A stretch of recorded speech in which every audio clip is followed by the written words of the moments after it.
Hi hello friends, ಇದು weight ಲಾಸ್ಗೆ ಒಳ್ಳೆ ಮನೆ ಮದ್ದು ತೋರಿಸ್ತಾ ಇದ್ದೀನಿ. ಇವತ್ತು ನಾವು ಬರೀ 3 ಇಂಗ್ರೀಡಿಯೆಂಟ್ಸ್ ತೊಗೊಂಡು ನಾವು ವೆಯ್ಟ್ ಲಾಸ್ ಮಾಡೋದು ಹೇಗೆ ಅಂತ ನೋಡೋಣ. ಇಲ್ಲಿ ನಾನು 2 ಸ್ಪೂನ್ ಅಷ್ಟು ಜೀರಿಗೆ ತೊಗೊಂಡಿದ್ದೀನಿ. ಆಮೇಲೆ 1 ಸ್ಪೂನ್ ಅಷ್ಟು ಉಪ್ಪು, ಪಿಂಕ್ ಉಪ್ಪು, 1 ಸ್ಪೂನ್ ಅಷ್ಟು ಇದು ಇಪ್ಲಿ ಅಂತಾರೆ, ನೀವು ನೋಡಿದ್ದೀರಾ ಅನ್ಸುತ್ತೆ. ಇದನ್ನ ಬೇರೆ ಕಡೆ ಎಲ್ಲ ಗ್ರಂಥಿ ಅಂಗಡಿಯಲ್ಲೆಲ್ಲ ಸಿಗುತ್ತೆ ಇದು. ಹಾಗೆ ಆನ್ಲೈನಲ್ಲಿ ಗ್ರಂಥಿ ಅಂಗಡಿಯಲ್ಲಿ ಸಿಕ್ಕಿಲ್ಲ ಅಂದರೆ ಆನ್ಲೈನಲ್ಲಾದರೂ ತರಿಸ್ಕೋಬೋದು ನೀವು ಇದರಿಂದ ಏನು ಪ್ರಯೋಜನ ಅಂತಂದರೆ, ಇದು ತೂಕ ಇಳಿಕೆಗೆ ಸಹಾಯ ಮಾಡುತ್ತೆ. ಹಾಗೆ ಕಫ, ಕೆಮ್ಮು, ಆಮೇಲೆ ರಕ್ತಹೀನತೆ ಇದ್ದವ್ರಿಗೆ ಎಲ್ಲ ತುಂಬ ಸಹಾಯ ಮಾಡುತ್ತೆ. ಇದು ಅವಾಗ ಬಾಣ್ತಿಯರಿಗೆ ಎಲ್ಲ ಕೊಡ್ತಾಯಿದ್ರು. ಇದು ಉಷ್ಣ ಜಾಸ್ತಿ.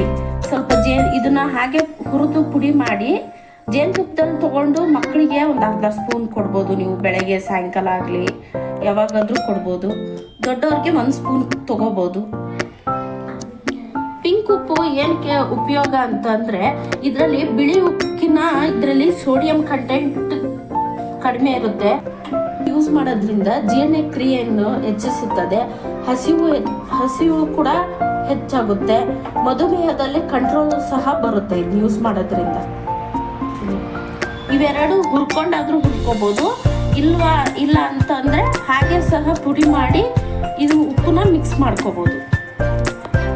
ಜೀರಿಗೆನು ಮತ್ತೆ ಇಪ್ಲಿನು ಸಮ ಪ್ರಮಾಣದಲ್ಲಿ ಲೋ ಫ್ಲೇಮಲ್ಲಿ ಹುರ್ಕೋಬೇಕು. ಹುರ್ಕೊಂಡು ನಮಗೆ ಎಷ್ಟು ಬೇಕೋ ಅಷ್ಟು ರುಚಿಗೆ ತಕ್ಕಷ್ಟು ಉಪ್ಪನ್ನು ಬೆರೆಸ್ಕೋಬೇಕು.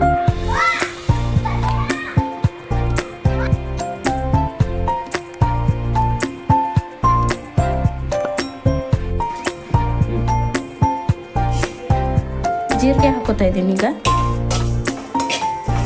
ಸ್ವಲ್ಪ ಬೆಚ್ಚಗಾದ್ರೆ ಸಾಕು, ತೀರಾ ಫ್ರೈ ಮಾಡಬೇಡಿ. ಪೂರ್ತಿ ರೋಸ್ಟ್ ಆದರೆ ಮತ್ತೆ ಇದಾಗುತ್ತೆ.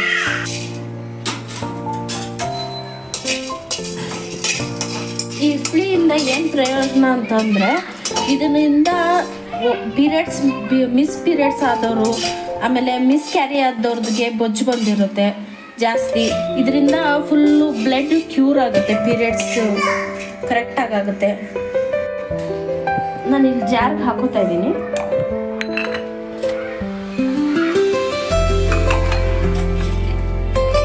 ಇಲ್ಲಿ ನನಗೆ ರುಚಿಗೆ ತಕ್ಕಷ್ಟು ಒಂದು ಸ್ಪೂನ್ ಸಾಲ್ಟ್ ಹಾಕೋತೀನಿ. ಇದು ಈ ಥರ ಗ್ರೈಂಡ್ ಆಗಿದೆ.